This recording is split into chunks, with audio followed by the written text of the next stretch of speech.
mga paps, bibili kami ng tuyo. Tuyo lang muna kami kasi wala ang budget. Ayan mga paps. natin sa chapsuy. Yan, tamban mga paps. Yan. Yan lang. Yung ano mo? Yan lang muna yung ulam namin, tuyo. Meron siya dito na bagat. Wala na kami pambili. Ayan mga paps, tuyo. Kung gusto nyo bumili, dito lang kayo sa may Santo Niño. Dito lang yung pesto ni ate. May palengke, yung bagong palengke. Ayan.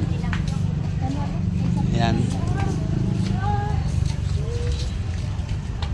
Yan, dito na kayo bili kay ate. Mura lang dito yung mga bilihan ni ate. Dito. Yan o.